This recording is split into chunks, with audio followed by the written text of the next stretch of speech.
السلام علیکم۔ آج پیر ہے جولائی کی 18 تاریخ۔ پاکستان میں سے شام کے 7، بھارت میں 7:30، اور یہاں ہمارے اسٹوڈیوز کی گھڑیوں میں صبح کے 10 بج رہے ہیں۔ وائس آف امریکہ واشنگٹن کی اردو سروس سے میں ہوں خالد حمید، خبروں کے بلیٹن کے ساتھ۔ پنجاب اسمبلی کی 20 نشستوں پر ہونے والے ضمنی انتخابات کے غیر سرکاری نتائج نے پاکستان تحریک انصاف کو صوبے میں حکومت بنانے اور اسپیکر پرویز الہی کے بطور نئے قائد ایوان بننے کے لیے راہ ہموار کر دی ہے۔ پاکستان تحریک انصاف کے منحرف اراکین کے ڈی سیٹ ہونے سے خالی ہونے والی 20 نشستوں پر اتوار کو ضمنی انتخابات ہوئے، جس کے نتائج کا سرکاری اعلان ہونا ابھی باقی ہے۔ تاہم غیر سرکاری نتائج کے مطابق تحریک انصاف نے کم از کم 16 نشستوں پر، جبکہ پاکستان مسلم لیگ نون نے 3 نشستوں پر کامیابی حاصل کی ہے، جبکہ ایک نشست آزاد امیدوار کے نام رہی۔ غیر سرکاری نتائج کے مطابق اب پنجاب میں تحریک انصاف کی نشستوں کی تعداد 179 ہو گئی ہے، جبکہ مسلم لیگ قاف کی 10 نشستیں ملا لی جائیں تو 371 کے ایوان میں اس کے اتحاد کے پاس 189 نشستیں بنتی ہیں۔ دوسری جانب مسلم لیگ نون اور اس کے اتحادیوں کے پاس پنجاب اسمبلی میں کل نشستوں کی تعداد 175 ہے، جیسے مسلم لیگ نون کی 167، پیپلز پارٹی کی 7 اور راہ حق کی پارٹی کی 1 نشست ہے، جبکہ 6 آزاد امیدوار ہیں۔ پی ٹی آئی کے سیکرٹری جنرل اسد عمر کا کہنا ہے کہ 22 جولائی کو پنجاب کی وزارت اعلیٰ کا ہونے والا انتخاب پرویز الہی بآسانی جیت جائیں گے۔ مسلم لیگ نون کی نائب صدر مریم نواز نے اتوار کی شب ہی ضمنی انتخابات میں شکست تسلیم کر لی تھی۔ مریم نواز نے ایک ٹویٹ میں کہا تھا کہ مسلم لیگ نون کو کھلے دل سے نتائج تسلیم کرنے چاہیے۔ ان کا کہنا تھا کہ عوام کے فیصلے کے سامنے سر جھکانا چاہیے، سیاست میں ہار جیت ہوتی رہتی ہے، دل بڑا کرنا چاہیے۔ یوکرین کا ایک کارگو طیارہ جو 11 ٹن گولہ بارود لے کر سربیا سے بنگلہ دیش جا رہا تھا، ہفتے کے روز دیر گئے شمالی یونان میں گر کر تباہ ہو گیا۔ یہ گولہ بارود بنگلہ دیشی وزارت دفاع نے خریدا تھا۔ دھماکہ خیز مواد کو ناکارہ بنانے کے ماہرین کو جائے وقوع پر طلب کر لیا گیا ہے۔ حکام میریڈین ایئر لائن کے طیارے کے بلیک باکسز کو اس وقت تک تلاش نہیں کر سکیں گے جب تک ڈسپوزل ماہرین اپنا کام مکمل نہیں کر لیتے۔ یوکرین کے حکام نے تصدیق کی ہے کہ کاوالا شہر کے قریب حادثے میں یوکرین کے عملے کے تمام 8 افراد ہلاک ہو گئے ہیں۔ مقامی لوگوں نے بتایا کہ انہوں نے حادثے کے تقریباً 2 گھنٹے بعد تک دھماکوں کی آوازیں سنی ہیں۔ انہوں نے یہ بھی کہا کہ انہوں نے طیارے کو گرنے سے پہلے آگ کے شعلوں میں لپٹا ہوا دیکھا۔ پائلٹ نے یونانی ایوی ایشن حکام سے ہنگامی لینڈنگ کی اجازت مانگی تھی، لیکن درخواست کے فوراً بعد یونان کا جہاز سے رابطہ منقطع ہو گیا۔ حادثے کی ابتدائی رپورٹس میں کہا گیا تھا کہ طیارے کی منزل اردن تھی، تاہم حکام کا کہنا ہے کہ طیارہ اردن کے ملکہ عالیہ بین الاقوامی ہوائی اڈے پر صرف ایندھن بھرنے کے لیے جا رہا تھا۔ یورپی یونین کی خارجہ پالیسی کے سربراہ جوزف بوریل نے پیر کے روز کہا ہے کہ انہیں امید ہے کہ اس ہفتے ایک معاہدہ ہو جائے گا جس کے تحت روس اوڈیشہ اور دوسرے مقامات پر یوکرینی پورٹس کی بندش ختم کر دے گا، کیونکہ بہت سے ملکوں میں خوراک کی قلت کے سبب لاکھوں لوگوں کی زندگیوں کا انحصار اس نوعیت کے معاہدے پر ہے۔ برسلز میں نامہ نگاروں سے گفتگو کرتے ہوئے انہوں نے کہا کہ روس کو چاہیے کہ وہ یوکرین کو غلہ برآمد کرنے کی اجازت دے، ورنہ دنیا یہ کہنے پر مجبور ہو جائے گی کہ روس انسانی زندگیوں کی پرواہ کیے بغیر خوراک کو ایک ہتھیار کے طور پر استعمال کر رہا ہے۔ بوریل نے کہا کہ یہ کوئی سفارتی کھیل نہیں ہے، بلکہ بہت سے انسانوں کے لیے زندگی اور موت کا مسئلہ ہے۔ گزشتہ ہفتے اقوام متحدہ کے سیکرٹری جنرل انتونیو گوتریس نے کہا تھا کہ روس اور یوکرین کے درمیان، جس میں ترکی اور اقوام متحدہ ان کے ساتھ ہیں، لاکھوں ٹن اس یوکرینی غلے کی برآمد کے لیے جو 24 فروری کے روسی حملے کے بعد سے ذخیرہ گاہوں میں پڑا ہوا ہے، معاہدے کے بارے میں وسیع اتفاق رائے ہے۔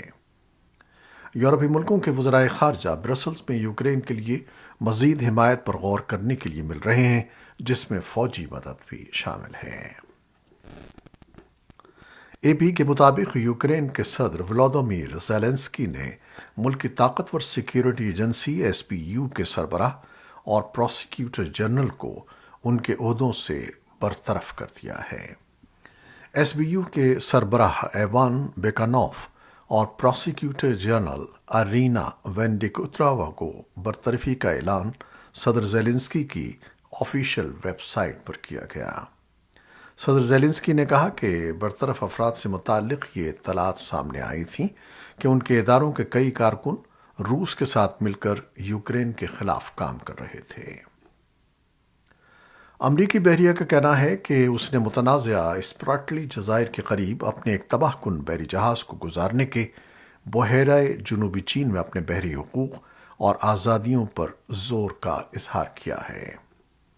امریکی 7ویں بیڑے نے ایک بیان میں کہا کہ یو ایس ایس بینفورڈ بحری جہاز کے ذریعے ہفتے کو بحیرہ جنوبی چین میں نیویگیشن آپریشن کیا گیا، جس کا مقصد سمندری حقوق، آزادیوں اور اس کے جائز استعمال کو برقرار رکھنا ہے، جن کی بین الاقوامی قانون کے مطابق اجازت ہے۔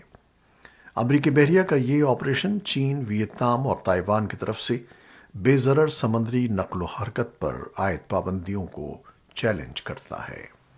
امریکی بحریہ نے اپنے بیان میں مزید کہا ہے کہ امریکہ تمام اقوام کے لیے ایک اصول کے طور پر جہاز رانی کی آزادی کو برقرار رکھتا ہے۔ دوسری طرف چین کا کہنا ہے کہ وہ بحری جہازوں کے گزرنے کو نہیں روکتا اور اس نے امریکہ پر ایسے دعووں سے پریشانی پیدا کرنے کا الزام لگایا ہے۔ چین نے بحیرہ جنوبی جزائر میں ایئرپورٹس بھی بنا رکھے ہیں، جس نے بین الاقوامی خدشات کو جنم دیا ہے کہ بیجنگ ان جزائر کے ساتھ کیا کرنا چاہتا ہے۔ امریکی ریاست انڈیانا کے شہر انڈیانا پولیس میں گرین ووڈ پولیس کے سربراہ جم آئسن نے بتایا کہ ایک شاپنگ مال کے فوڈ کورٹ میں ایک مسلح شخص نے فائرنگ کر کے 3 افراد کو ہلاک کر دیا اور ایک راہگیر نے حملہ آور کو گولی مار دی۔ انڈیانا پولیس اسٹار کی رپورٹ کے مطابق گرین ووڈ پارک مال میں شام کے اوائل میں پیش آنے والے اس واقعے میں 2 دیگر افراد زخمی بھی ہوئے ہیں۔ اخبار کے مطابق شوٹر اکیلا تھا اور اس کے پاس ایک رائفل اور گولہ بارود کے کئی میگزین تھے۔ پولیس نے ہلاک شدگان مسلح شخص یا راہگیر کے نام جاری نہیں کیے ہیں۔ اس بارے میں مزید تفصیلات ابھی آ رہی ہیں۔ سری لنکا کے قائم مقام صدر رانیل وکرما سنگھے نے ملک میں ہنگامی حالت کا اعلان کر دیا ہے۔ معاشی بحران اور سیاسی غیر یقینی کی صورتحال سے دوچار جزیرے والے ملک میں یہ اعلان اس وقت کیا گیا جب 2 روز بعد نئے صدر کے انتخاب کے لیے قانون سازوں کا اجلاس بلایا جانا تھا۔ اتوار کو دیر گئے ایک سرکاری اعلان میں کہا گیا کہ ایمرجنسی عوامی سلامتی، امن و امہ کے تحفظ اور کمیونٹی کی زندگی کے لیے ضروری سامان اور خدمات کی بحالی کے مفاد میں نافذ کی جا رہی ہے۔ ادھر سری لنکا کی ٹریڈ یونینوں کے درجنوں ارکان نے آج دارالحکومت کولمبو کے مرکزی ریلوے ٹرمینل کے باہر احتجاج کیا، جس میں قائم مقام صدر رانیل وکرما سنگھے کے استعفے کا مطالبہ کیا گیا۔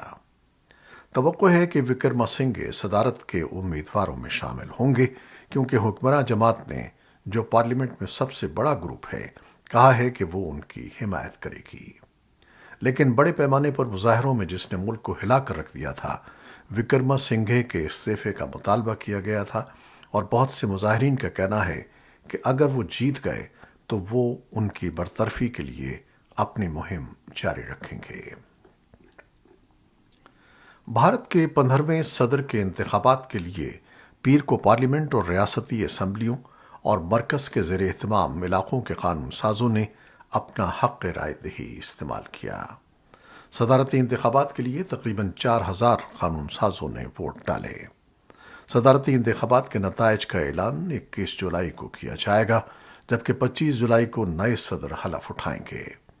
موجودہ صدر رام ناتھ کووند کی مدت 24 جولائی کو ختم ہو رہی ہے۔ بھارتیہ جنتا پارٹی کی قیادت والے حکمراں محاذ نیشنل ڈیموکریٹک الائنس کی جانب سے ایک قبائلی خاتون سیاستدان دروپدی مورمو اور حزب اختلاف کی جماعتوں کی جانب سے سابق بیوروکریٹ اور سابق مرکزی وزیر یشونت سنہا کو امیدوار بنایا گیا ہے۔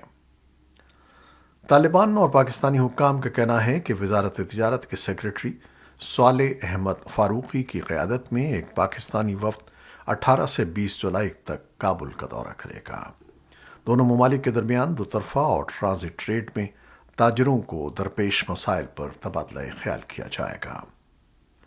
اسلام آباد میں مقیم خواتین صحافیوں سمیت متعدد افغان صحافیوں نے اتوار کے روز ایک احتجاج کے دوران کینیڈین حکومت سے مطالبہ کیا کہ انہیں نکالنے کے لیے محفوظ طریقے تلاش کیے جائیں اور انہیں کینیڈا لایا جائے۔ احتجاج کرنے والے صحافیوں کا کہنا تھا کہ وہ کئی مہینوں سے تعطل کا شکار ہیں اور جن تنظیموں نے افغان صحافیوں کو پاکستان سے دوسرے ممالک منتقل کرنے کا وعدہ کیا تھا، انہوں نے ابھی تک ان کی منتقلی کے لیے کوئی کارروائی نہیں کی ہے۔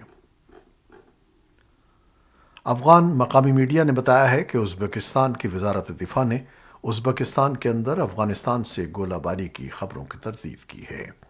ازبک وزارت دفاع نے اتوار کو کہا کہ ازبکستان اور افغانستان کے درمیان ریاستی سرحد مکمل طور پر ازبک فوج کے کنٹرول میں ہے اور صورتحال مستحکم ہے۔